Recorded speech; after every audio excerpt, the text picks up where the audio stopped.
Everybody joining me right now on the show is Blake Lovell. Check him out over to Southeastern 16. And we are changing gears a little bit. Basketball season is upon us. When you're listening to this, last week was SEC Hoops Media Days and very interesting stuff. So had hit Blake up. If you go follow him on social media on X, it says the SEC basketball guy. So obviously we got the expert to talk all things SEC basketball. And Blake, appreciate the time. Yeah, I appreciate it, Philip. Yeah, it's like, I feel like that's still what everybody kind of knows me for, I guess. There are a lot more SEC basketball guys these days, which is a good thing because the league's a lot better. And so a lot more people are, I think, paying attention and certainly looking into it a lot more. And so, yeah, it's a fun time. I think this is, kind of a year where the league could be as strong as it's ever been. And guess what? We kind of been saying that year after year for the past several years. So that kind of shows you the trajectory of things. So, Yeah, absolutely. Which also we'll have you on every now and then talk NFL too as well. When I have you on too, you mm-hmm. do that. It's all the stuff y'all do is a great job over at South Fisher 16 also. But SEC basketball media days, Alabama and Auburn. They are the 1 and 2 teams. I think most people were feeling that was the direction everything's gonna go, just with what those two teams have coming back this upcoming year. But just coming out of the media days last week with SEC men's basketball, did anything surprise you with it?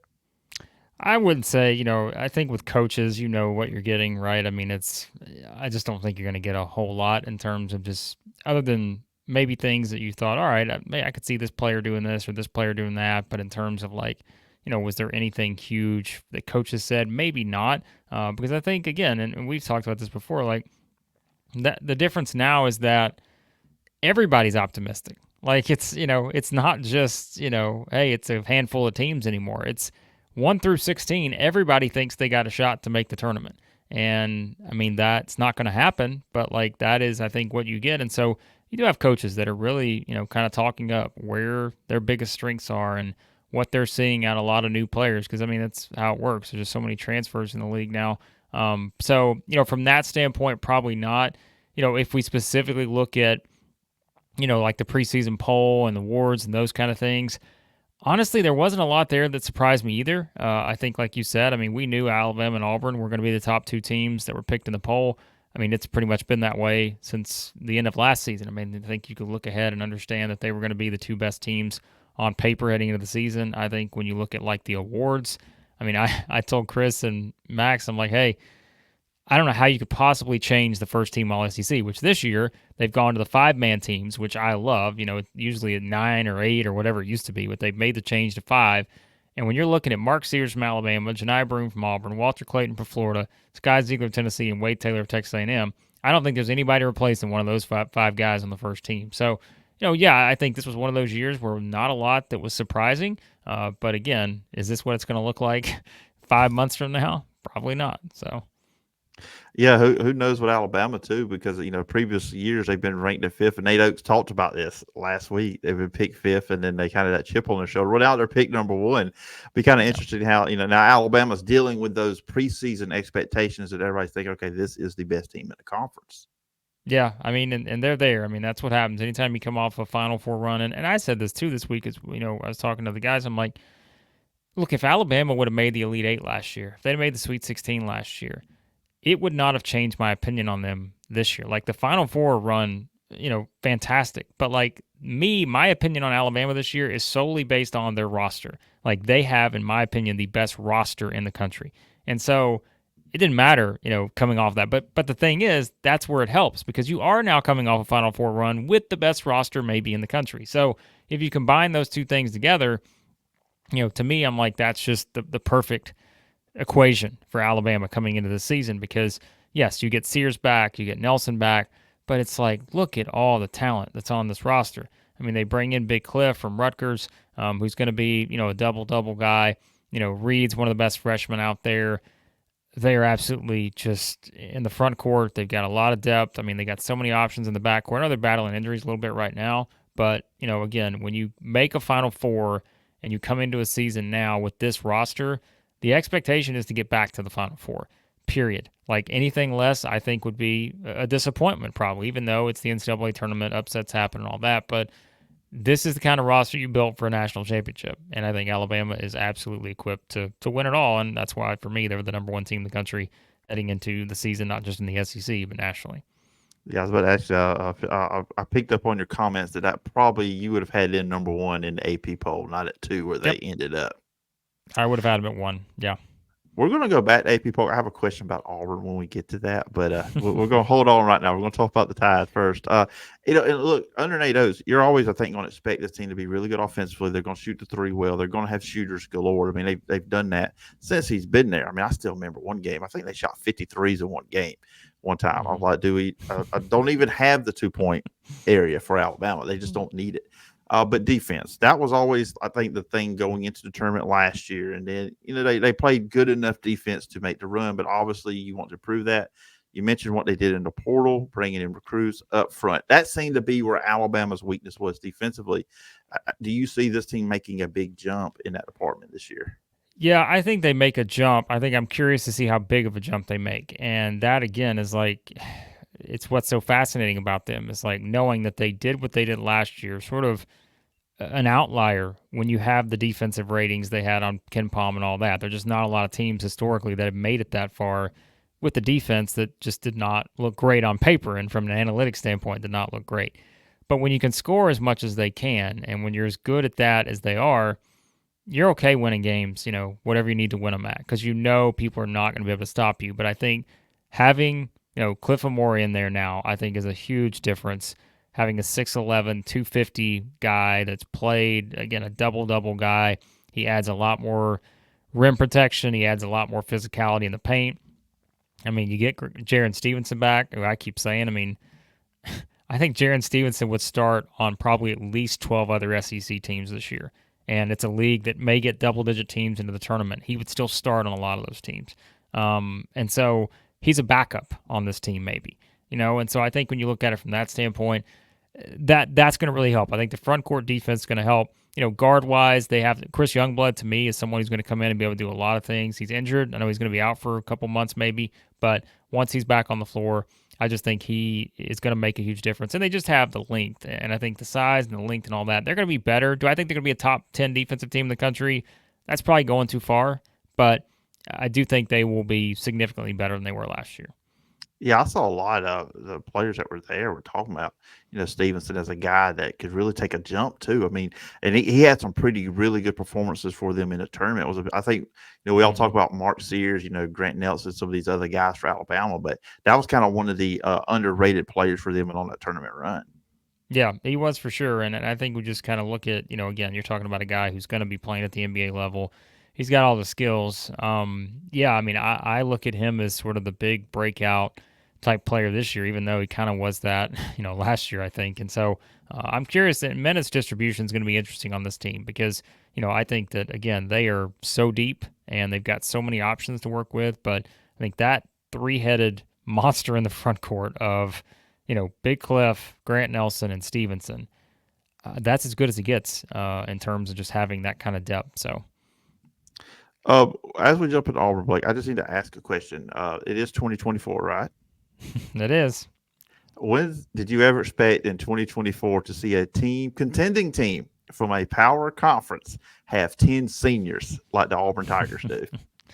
That's the biggest strength for this Auburn team. There's no question about it, and that's why we would go back and forth in terms of our ratings this summer and how we're going to rank these teams. But the one thing that never changed for me, I may have changed 3 through 16, but 1 and 2 never changed, and that was Alabama and Auburn. And I think it's because of what you said. I mean, Auburn is so experienced, and this is kind of that, final year, right? Where if you're going to get the most out of the experience, this is it. And Bruce Pearl's put together a roster that is getting the most out of his experience. I mean, again, you just look from top to bottom at all the different guys that have played. And, I think this is a roster where because they're bringing back as much as they are, they're bringing back, a player of the year candidate, not just in the SEC, but nationally in Broome. Denver Jones, I'm sure everyone's kind of heard the buzz. He is just getting a lot of praise this offseason about being the guy that maybe takes the biggest jump this season, which they need him to. In terms of just, I think the guard rotation is going to be interesting to me. That's where I kind of have my most intriguing questions about Auburn heading into the year. But again, front court, look at it. I mean, look at all the options they have. They got size, they got experience. They're going to win in different ways than Alabama's going to win. They're just two different teams. And I think the shooting for Auburn is what I'm still curious about, but that's where if Miles Kelly from Georgia Tech can come in and shoot the ball well, kind of up his percentages a bit. We know Baker Mazar is still there. If Denver Jones can shoot it, I think, yeah. I mean, Auburn, to me, having the experience and just kind of giving Bruce Pearl the benefit of the doubt at this point, he's going to find a way to put it all together. Yeah, I mean, they're really good, and again, that's where you look at with these teams at the top of the SEC, specifically those two. We're not just talking about teams that can make the second weekend of the tournament. We're talking about teams that should be eyeing Final Fours and beyond. So they came in at 11 in the AP poll. I felt like that was a little low for Auburn. Where did you stand on that?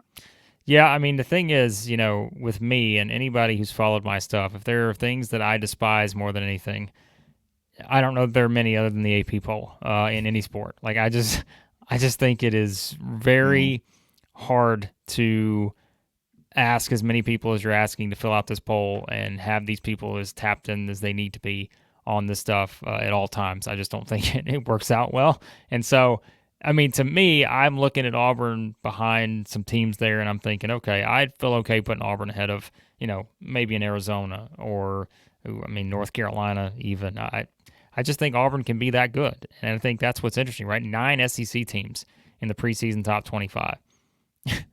It's nuts. I mean, again, Yes. remember, this league is not that far removed from having 3 teams make the tournament. They got 9 teams in the preseason top 25. And so, I don't know that it's that far off from where I would have had Auburn. I don't think I would have put them in the top 5 or anything like that. But could you make the argument they should move ahead of an Arizona, Carolina, teams like that? I could do that. And again, I think we're kind of at that level now to where I just don't think there's a lot that's going to separate teams that are really 5 through whatever. I think that's what we've seen with college basketball. Like, I just don't think there's a lot that separates it. And again, preseason polls are what they are. They're nice to look at, but they ultimately don't mean anything. And I even say that as someone who we love doing rankings all the time. And I'm like, guys, we just do it for fun. It doesn't mean anything. So It gives us something to talk about. That's that's the main thing with these polls and everything. And yeah, I remember that dark time in SEC basketball where it pretty much felt like it was Kentucky, Florida, and Tennessee when Bruce Pearl was at Tennessee. Those were going to be your tournament teams. Maybe Mississippi State would make a run with Rick Sansbury and all them guys over there. But Bruce Pearl he now, since Calipari is moving from Kentucky to Arkansas, just from your team standpoint, he's the most tenured head coach in the conference now, ain't he?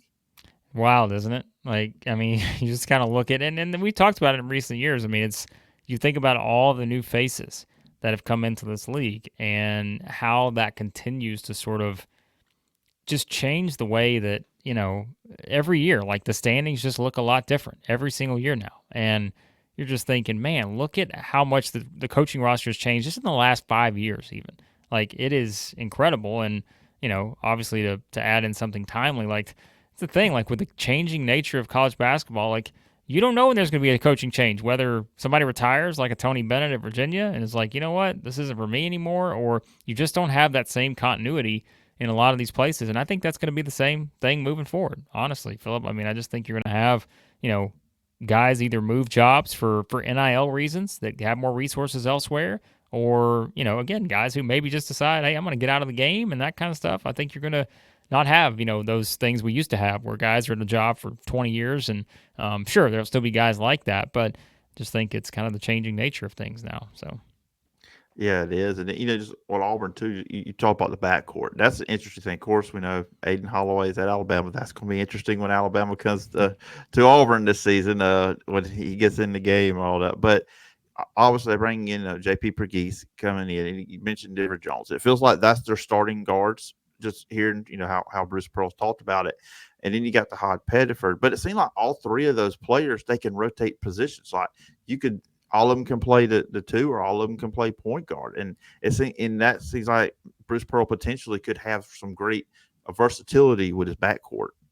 Yeah, I think that's what, again, I do think they're very versatile in terms of what they can do, because to me, like, Jones is kind of that guy who can just do anything. And I think that, it's nice to have him back because they need someone like that. And not to say the other guys can't, but I think he's going to be sort of the more versatile of the group. And then again, you got like the newcomers. I think are just they're so intriguing to me how they're going to fit in.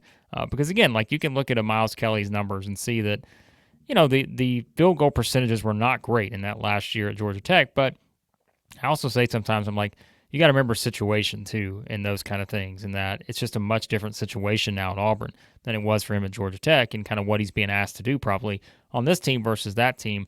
And so, how teams defend you and those kind of things. And then again, Pegues and Pettiford, I think, certainly you see the upside in what both can bring. One is an older guy, one is a freshman. And so I think, again, to me, that's the most interesting thing about Auburn. And if you're looking ahead and saying what's going to be the X factor that pushes them to a Final Four, it may be because this backcourt is way better than anybody's giving it credit for. If you also say what's the one thing that we look back on and say, well, why did it not go right? Maybe it's the backcourt. Maybe it's just, maybe it's not what we thought it would be in terms of maybe they don't shoot it as well as we think they can. Maybe there are some other things where they just can't figure out the right rotation. But I think that's definitely the biggest X factor on this team heading into the season. And they will be primed and ready when SEC play starts because they Yeah. they did some work with some scheduling. A trip to Duke, you got a neutral site game against Purdue. Many big matchups for Auburn, so they'll be well and tested once they get to SEC play. Yeah, I mean that's the thing too with these two teams at the top, right? Alabama and Auburn. They're going to play the two toughest schedules maybe of anybody in the country in terms of the non-conference. I wouldn't be shocked at all if we're looking up at the ratings and they wind up playing the two toughest. So that should also tell you something about why it's a good idea to schedule as tough as you possibly can, because we just see it work out more often than not, that it's going to benefit you come February and March. So Yeah, I still remember Alabama Auburn probably over 10 years ago. You look at their non-conference schedule, like who's the school they're playing? yeah, But now, obviously, stepping up in weight class with their success, now playing these other successful programs. Tennessee, they've come in number 3, and obviously a big task. I know a lot of people going to season going to talk about, okay, how do you replace production of Dalton Connect, which I know Laker fans are super excited after what they saw him do in the preseason. Like I said, everybody listen to this. Last week when he dropped 35 in a preseason game, 20 points in a row. Auburn fans remember what he's capable of. We know that. But I'll tell you one thing about Tennessee that's going to look weird for me, Blake. No Santiago Vescovi. I thought he was on a Van Wilder scholarship plan there at Tennessee. It felt like forever he'd been there.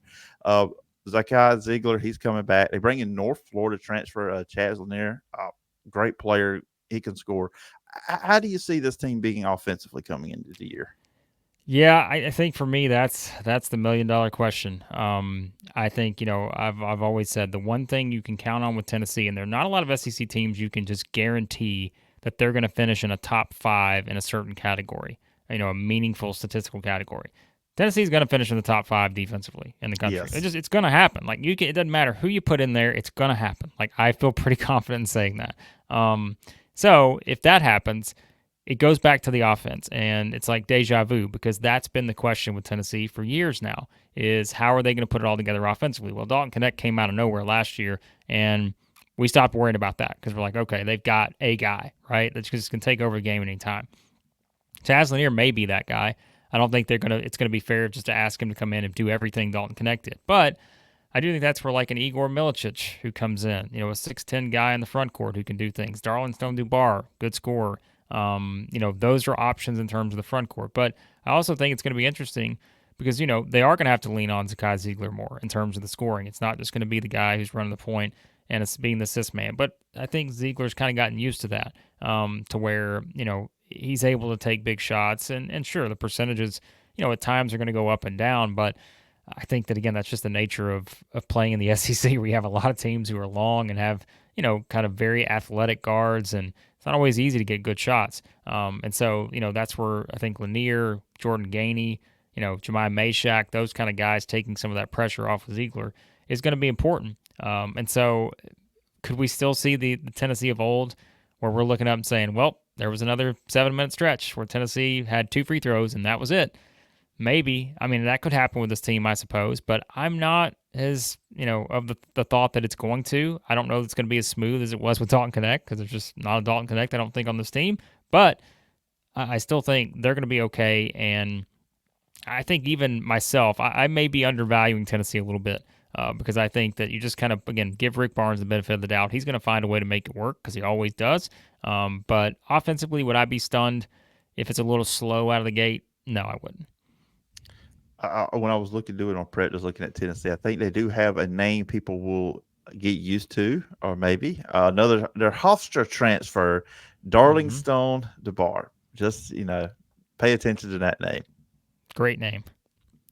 Great name, Yes, great player. I mean, yep. he's again. I think he's someone that I'm very intrigued by because it's kind of again their front court is it looks different, because it's like you don't have those usual guys you feel like you've been seeing there. Besides Jordan James is not in there anywhere, which he could play any position. But yeah, like you just kind of think about it. There's a lot of new faces with Milicic and Felix Akpara comes over. Dubar's there, so a lot of size though with that group, and I think Dubar he's the one I feel like Max and I may have talked about it kind of as an X factor. Like I'm curious to see what his role is on this team because he's a proven scorer, and those Hofstra transfers they've done okay in the SEC recently. After of course Aaron Estrada came over and did just fine in Alabama last year. So Yeah, absolutely, absolutely. Maybe a pipeline for SEC will be Hofstra. My yeah, kind of my final part is I'm going to merge these two teams together. I feel like they're going to be connected all year, anyways. Arkansas and Kentucky. of Obviously, course. John Calipari leaving Kentucky and going to Arkansas. I think that's good for him. Fresh start. I mean, sometimes you're just somewhere too long. Both programs just need to hit the reset button. Of course, Mark Pope coming in for Kentucky. How do you see both of these teams? I feel like obviously Arkansas, they're bringing in top players. I mean, that might as well call them the Arkansas Wildcats with all the Kentucky players that are coming over. But just what are your thoughts on these two? And of course, as I mentioned off the air, listen, Weir's in Kentucky, number 8 in the media poll there. Yeah, and I'll start with Kentucky because I think that's like if I'm Mark Pope, I'm loving that. Like I am in love with the fact that we're being picked eighth because you already know all the pressure that's on you, and now you get to come into the season knowing the pressure's on, but you're picked eighth, and it's a great place to be because he has kind of built a roster that I think some people are going to look at and say, well, that's not your sort of vintage Kentucky roster. Well, it's not, but one thing they are going to be able to do is shoot the ball. I mean, Kentucky finishes the top 3-point shooting team last year. I don't know how many times we've ever seen before where you have a change in coaching staff, you basically turn the roster over in one season, and yet you still may be the best shooting team in the country the next year. Kentucky can probably do that because I think we put all the stats together, and Kentucky still has the best shooting team in the country on paper this year, even with completely new players. And so I think that's what's fascinating about this. If they shoot the ball as well as you think they're going to be able to, I think Kentucky is going to be better than people think. And I think that's the big reason. They got experience too. Lamont Butler's been to a national championship game. Mm-hmm. You've got older guys too on that roster. And I think maybe we're not giving enough credit to that as you look at Kentucky because pretty much their entire rotation is going to be senior grad transfer, with maybe a one or two, a junior and Otega Owe in there. Brandon Garrison's a sophomore, but I think, yeah, like there's a lot of upside, I think, with this Kentucky team. They got a lot of size, too. And I think they're going to be better than people are giving them credit for. With Arkansas, I'm doing it again, Philip. I do this every year. Like, no matter what it is with Arkansas, I just seemingly always say, I'm in. I'm in on the Hawks. Like, and look, Cal's coming over. He's got more motivation now, I think. He's got something to prove as he, starts to wind up his career here, whenever that is. This is a fresh start for him, and I think we're going to see that he's built a roster here that on paper looks like one of the best rosters in the SEC. And I've gotten higher and higher on Arkansas. I just think when you look at all the pieces that are there, are the pieces going to fit together? And that's always been the question with Cal's team. And I think we're having the same question here, but I don't know how you can't look at 1 through 8 on this roster and not feel like this team's good enough to win the SEC, even with Alabama and Auburn up there. I think they're still good enough to win the thing. And so for that reason, I do think Arkansas winds up having a very good season, certainly compared to last year, which things just completely fell off a cliff for whatever reason. But I think this is kind of a resurgence for Arkansas this year. And I think, again, like you said, they're going to be connected together all year in terms of Arkansas and Kentucky. But I just think Arkansas still has more upside. But again, I'm not going to sleep on Kentucky because when you shoot it as well as they're going to be able to shoot it, that can be the great equalizer as we've seen in this league, whether it was Missouri 2 years ago, Alabama last year, making a run to a Final Four. that's all you need sometimes. Just be able to shoot the ball well, and you can take care of some of those other things. So Yeah, especially when you get into March and tournament time, you get in there and you get hot from 3 point at the right time of the year. We've seen teams yeah, just that we don't expect go on runs. I mean that's why a lot of teams, these mid-major programs do make a run in one weekend or 2 weekends, hmm however far they go, because they just get hot from the 3 point line. You only need a couple yep, of guys to do that. So it's going to be an interesting year. It's going to be a fun year in the SEC. I'm real excited. I mean, we know Alabama and Auburn's sitting there at the top, but there's so many good teams in this conference. And I suggest everybody go check out the Southeastern 16 for the great college basketball coverage you guys got. But Blake, how about you tell the audience and the viewers where they can find you and all the great coverage y'all got? yeah. I always appreciate it, Philip. Yeah, you can find us on YouTube, Southeastern 16, of course, from any podcast app you use too. You can find us there. Yeah, I mean, as usual, wall to wall SEC basketball this season. Of course, we got SEC football, baseball stuff as well there. But yeah, we're excited to get things started on basketball. And yeah, you can also follow me on Twitter at the Blake Lovell. All right, Blake, appreciate the time and I appreciate it. And I look forward to doing this again sometime down the road. Sounds great, Philip. Thanks, man.